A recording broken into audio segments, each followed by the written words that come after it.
The fluorescent light flickered above Checkpoint 7 at JFK International Airport, casting intermittent shadows across the polished floor at 4:13 a.m. The terminal stretched endlessly in both directions, nearly empty except for a handful of overnight workers and the occasional passenger catching an early international flight. The silence was broken only by the distant hum of cleaning equipment and the soft beeping of security scanners running their automated diagnostics. Marcus Green stood at his post with the same quiet professionalism that had defined his 5 years in private airport security. At 42, he possessed the bearing of someone who had learned discipline in the Marines and never forgotten its value. His uniform was pressed, his badge polished, and his posture reflected the military training that had shaped him into the kind of employee supervisors never worried about. The overnight shift at JFK held its own unique rhythm, one that Marcus had learned to read like sheet music. Between midnight and dawn, the airport transformed from its daytime chaos into something resembling a sleeping giant, still breathing, still functioning, but operating on a skeleton crew that created opportunities for those who understood its vulnerabilities. Marcus knew every security guard's break schedule, every camera's blind spot, and every procedure that could be exploited by someone with patience and military precision. His colleagues respected him without really knowing him. To them, Marcus was the reliable one who never called in sick, never complained about overtime, and handled difficult situations with calm efficiency. He was the guy you could count on to cover your shift, to know the answer to procedural questions, and to maintain professional standards even when supervisors weren't watching. This reputation had earned him access to restricted areas and sensitive operations that most security personnel never saw. A private charter passenger approached the checkpoint, a well-dressed man in his 30s carrying an expensive leather duffel bag that seemed heavier than its size suggested. The passenger moved with the confidence of someone accustomed to expedited processing, barely making eye contact as he presented his documentation. His expensive watch caught the fluorescent light, and his shoes were Italian leather, details that Marcus's trained eye cataloged automatically. The man's behavior exhibited the telltale signs of someone carrying something valuable and illegal. Slight perspiration despite the air conditioning, frequent glances at his surroundings, and the way he gripped the duffel bag's handles with both hands suggested contents far more significant than typical business documents. Marcus had seen enough nervous criminals during his military service to recognize the pattern immediately. Marcus scanned the papers with practiced efficiency, his expression neutral as he waved the man through without additional screening. But his peripheral vision caught the crucial detail that would change everything. When the passenger shifted the bag from one hand to the other, the zipper briefly separated, revealing stacks of currency beneath diplomatic pouches and official-looking documents. But something in that brief interaction would change everything. Over the man's shoulder, Marcus had glimpsed the contents of the partially opened duffel bag. Neat stacks of documents secured with rubber bands, diplomatic pouches bearing official seals, and beneath it all, the unmistakable green of currency in quantities he had never seen before. The passenger's nervous energy, the weight of the bag, and the early morning timing created a pattern that Marcus's trained instincts immediately recognized as significant. 22 minutes later, surveillance cameras captured Marcus Green leaving JFK Airport on foot, dressed in civilian clothes he had somehow acquired during his shift. The leather duffel bag was nowhere to be seen, and Marcus never returned to clock out or explain his sudden departure. By the time his absence was noticed, both he and $16.5 million in cartel transport funds had vanished without a trace. Marcus Green had always been invisible in the best possible way. Born in Detroit to a single mother who worked double shifts at an auto parts factory, he learned early that survival meant staying out of trouble and drawing minimal attention. His childhood was marked by constant moving between apartments, schools where he was always the new kid, and the understanding that stability was something you created for yourself rather than something the world provided. Military service provided structure and purpose, teaching him skills that would prove valuable in both legitimate employment and, eventually, criminal enterprise. His service record showed commendations for intelligence gathering, surveillance operations, and what his commanding officers described as exceptional situational awareness. Marcus could read a room within seconds, identify potential threats before they materialized, and most importantly, blend into any environment so completely that people forgot he was there. The transition to civilian life proved challenging, as it did for many veterans. Marcus drifted through several jobs: construction work, factory security, retail loss prevention, before discovering airport security work that utilized his military training while providing the steady income necessary to support his daughter. The job satisfied his need for structure and purpose while allowing him to use skills that civilian employers rarely understood or valued. His personnel file read like a supervisor's dream: punctual, reliable, professional, and completely free of the behavioral problems that plagued many security positions. He possessed what managers called quiet competence, the ability to handle responsibilities without requiring oversight or generating complaints.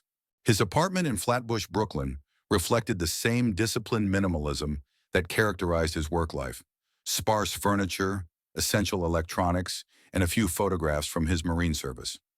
Rent was always paid on time, neighbors barely knew his name, and his social life consisted mainly of occasional phone calls with fellow veterans and weekly visits to a local diner where he read newspapers while eating breakfast.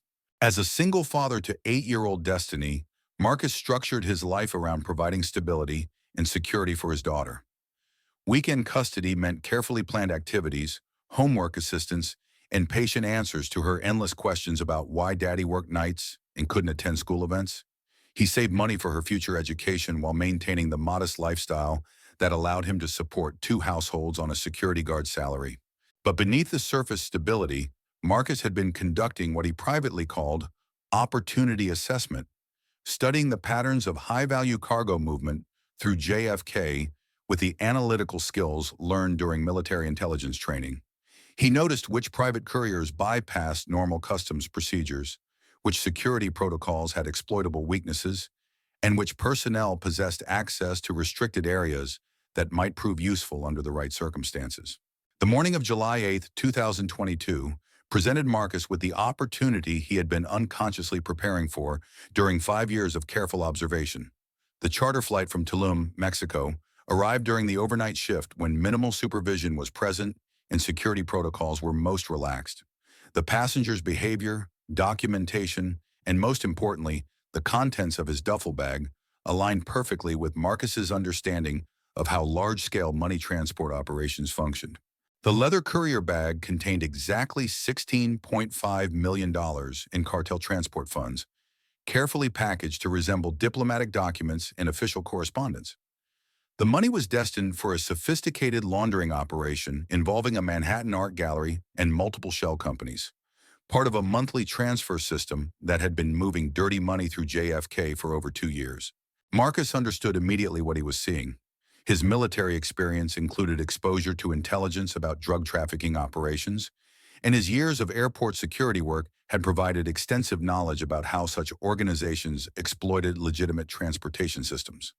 The courier's nervous demeanor, the early morning timing, and the weight of the bag created a perfect storm of criminal opportunity. The switch occurred in an employee-only area where Marcus had identified a critical blind spot in the surveillance system. Using a dead employee's access card, obtained through methods that investigators would never fully understand, Marcus intercepted the courier during what appeared to be a routine security escort to the armored transport area. The dead employee, Robert Chen, had suffered a heart attack 3 months earlier, but his access credentials remained active in the system due to bureaucratic oversight that Marcus had been tracking for weeks. In less than 10 minutes, Marcus executed a plan that demonstrated both military precision and intimate knowledge of airport operations. He had prepared an identical leather duffel bag filled with authentic-looking documents, including forged diplomatic pouches and official correspondence that would pass casual inspection. The weight was matched using office supplies and outdated security manuals, creating a decoy that felt correct to anyone who might handle it briefly. The timing required split-second coordination with guard rotations, camera angles, and the courier's expected movement through restricted areas. Marcus had rehearsed the route dozens of times during previous shifts, memorizing every turn, every doorway, and every potential complication that might arise during execution. His military training had emphasized that successful operations required preparation for multiple contingencies, and Marcus had planned for every variable he could anticipate. The operation required split-second timing an intimate knowledge of airport procedures that Marcus had spent years acquiring. He understood which corridors were monitored, which security cameras had technical limitations, and which personnel would be present during specific time periods. Most importantly, he knew how to exploit the trust that his 5 years of exemplary service had earned him among colleagues and supervisors. By noon on July 8th, the Cartel Courier had been reported missing by organization insiders who understood that $16.5 million doesn't simply disappear without consequences. When the courier failed to appear at the designated Manhattan transfer point, phone calls were made to Colombia that triggered a chain of events leading directly to federal law enforcement involvement. FBI Special Agent Jennifer Walsh assumed control of the investigation within hours of the initial report, recognizing immediately that the theft involved sophisticated inside knowledge that pointed toward airport personnel. The timing, execution, and complete absence of witnesses suggested professional-level planning rather than opportunistic crime. This wasn't a spur-of-the-moment decision, Agent Walsh explained during the initial case briefing. Someone had been studying this operation for months, maybe years.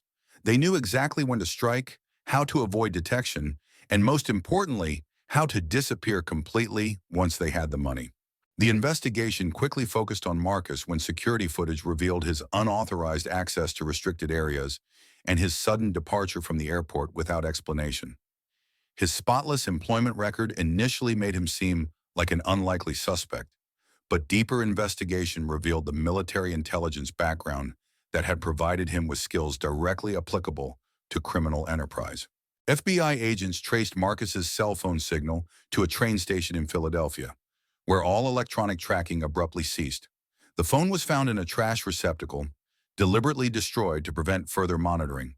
From that point, Marcus Green effectively vanished from the traceable world, leaving investigators with no leads about his destination, methods of transportation, or current location.